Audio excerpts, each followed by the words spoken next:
must seem like one big adventure for Habiba Abu Zarqa. The 9-month-old exudes the kind of carefree confidence that only a baby has. For her parents, this journey has been much harsher. The Abu Zarqas were evacuated from Gaza to Turkey 3 months ago. Back then, they were a family of 5 with 2 young children in need of urgent hospital care.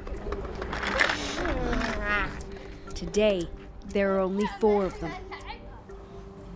When would that picture have been taken? This was their son Abdullah, a few days before the family's medical evacuation. He was sick. We come from Gaza to here. And after 4 days, he's sick. He's dead. He suffered from a condition that weakened his bones and left him with a vitamin D deficiency. With the war and with no medications, his condition grew worse, said his dad, Hani Mohammed. But there has been little time to grieve.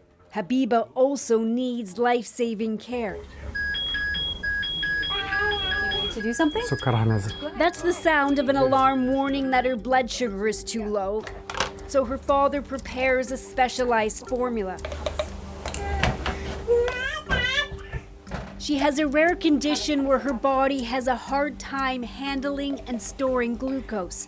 For now, she's fed through a nasal tube, getting tests and treatment that were just not available in Gaza's beleaguered hospitals. The doctors there helped us and they were good, but they didn't have enough resources to diagnose her, he said.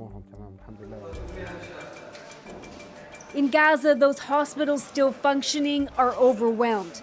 According to the World Health Organization, more than 16,000 patients are waiting for medical evacuation. The group Doctors Without Borders says that over the past 2 years, more than 900 have died while waiting for a way out. Among the most vulnerable, some of those born into war. Mariam Abu Mustafa isn't even 2 years old. She's losing weight and regressing, and doctors don't know why. A hospital in Italy has agreed to treat her, but her family is still waiting. They've been telling me today or tomorrow for 4 months, said her mother, Dua. Doctors and health officials have been pleading for all of Gaza's borders to be reopened so more patients can get the potentially life-saving care they need. Since the start of the war, more than 10,000 have been allowed out of Gaza to receive medical care.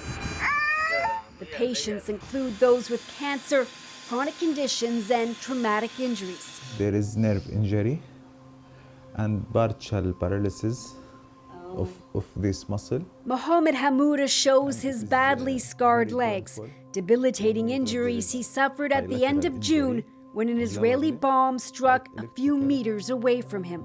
I was walking in the street. There is explosion beside me. Now he's waiting to see a surgeon. I hope that I don't lose my job as physiotherapist because I am responsible for family, 3 children and wife.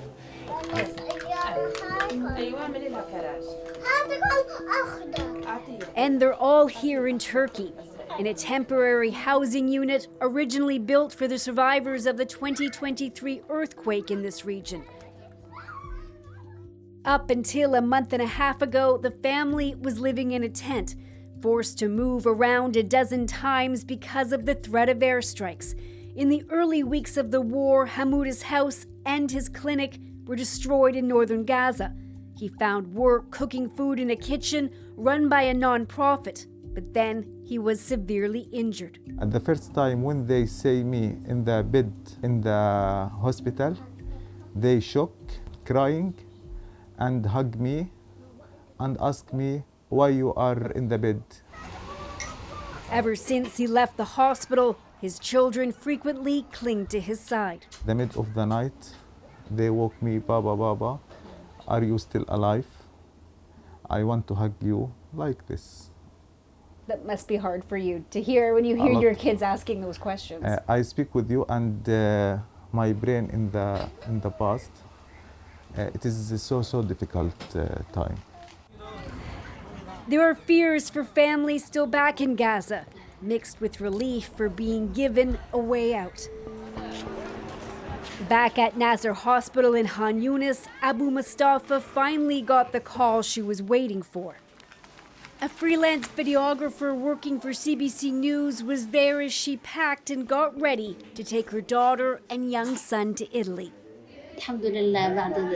Thank God, after all of the suffering, finally she will be evacuated, she said.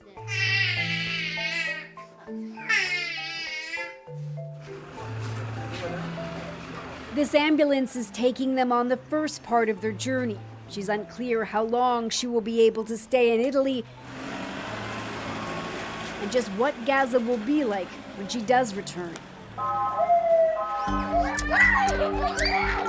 None of these families know the answer to that.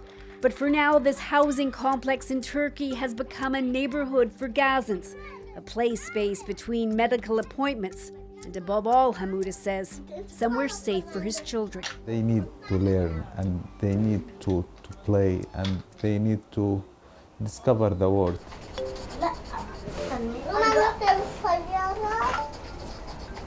He wants to try and learn Turkish and register his children for school, but he worries he won't be able to make a full recovery, and about where they will all go just once he finishes his medical treatment here.